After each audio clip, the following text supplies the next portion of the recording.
আজকে রেডি করে নিয়েছি মার্কেটের মতো চিড়ে ভাজা রেসিপি। এটা কিন্তু খুবই মচমচে হয়েছে এবং দীর্ঘদিন স্টোরও করা যাবে। এইভাবে বাড়িতে একবার ট্রাই করবেন, আশা করি ভালো লাগবে। নমস্কার বন্ধুরা, টেস্টি অ্যান্ড ওয়ান বাইট চ্যানেলে আপনাদের স্বাগত। বন্ধুরা কেমন আছেন? আশা করি আপনারা ভালোই আছেন। আজকে যে রেসিপিটা নিয়ে আমি হাজির হয়েছি একদম মার্কেটের মতো চিড়ে ভাজা রেসিপি। এর জন্য আমি এখানে চিড়ে নিয়ে নিয়েছি। চিড়েটা আমি মিডিয়াম নিয়েছি। আপনারা যদি মোটা চিড়েটা পান তাহলে খুবই ভালো হয়, তবে মিডিয়াম চিড়ে দিয়েও খারাপ হবে না। আর ধানগুলোকে অতি অবশ্যই বেছে ফেলে দেবেন। আর এখানে নিয়ে নিয়েছি আমি চীনা বাদাম। যে সকল বন্ধুরা ভিডিওটাকে দেখছেন তাদেরকে অনুরোধ রইল পুরো ভিডিওটা দেখার জন্য। আর যে সকল বন্ধুরা আমার চ্যানেলটিতে নতুন আছেন তাদেরকে অনুরোধ রইল, যদি ভিডিওটা ভালো লাগে লাইক সাবস্ক্রাইব করে চ্যানেলটির পাশে থাকলে আমি কিন্তু নতুন নতুন ভিডিও বানাতে মোটিভেট হব। তবে কড়াইতে দিয়ে দিয়েছি সাদা তেল, দিয়ে কিন্তু আমি একটা চালনি বসিয়ে দিয়েছি এবং তার মধ্যে আমি চিড়েগুলোকে দিয়ে এইভাবে কিন্তু ভেজে নিয়ে তুলে নিচ্ছি।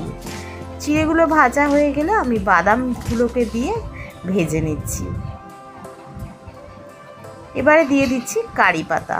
কারি পাতাগুলোকেও কিন্তু মচমচে করে ভালোভাবে ভেজে নিচ্ছি।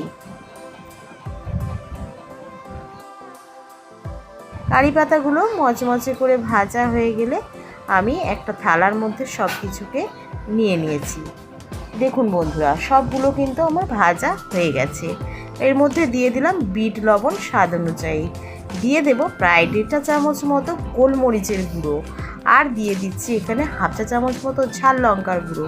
হাতের সাহায্যে এগুলোকে আমি ভালো করে মাখিয়ে নেব। এভাবে চিড়ে ভাজা বানিয়ে আপনারা কিন্তু দীর্ঘদিন স্টোর করতে পারবেন। আর এটা কত সুন্দর মচমচে হয়েছে, শব্দটা শুনে আশা করি বুঝতেই পারছেন। আর দেখুন পুরোপুরি আমার মাখানো রেডি হয়ে গেছে। তো এইভাবে বাড়িতে একবার ট্রাই করে দেখবেন, আশা করি আপনাদের খুবই ভালো লাগবে। ভিডিওটা ভালো লাগলে লাইক সাবস্ক্রাইব করতে ভুলবেন না। কমেন্ট করে জানাবেন রেসিপিটা কেমন লাগলো। ভিডিওটাকে বেশি বেশি করে শেয়ার করে দেবেন, তার সঙ্গে বেল আইকনটা প্রেস করে দেবেন। বেল আইকনটা প্রেস করলে সবার আগে নোটিফিকেশন আপনাদের কাছে পৌঁছে যাবে। আমি আবার একটা নতুন রেসিপি নিয়ে হাজির হব। ততক্ষণ আপনারা সুস্থ থাকবেন, ভালো থাকবেন। ধন্যবাদ বন্ধুরা।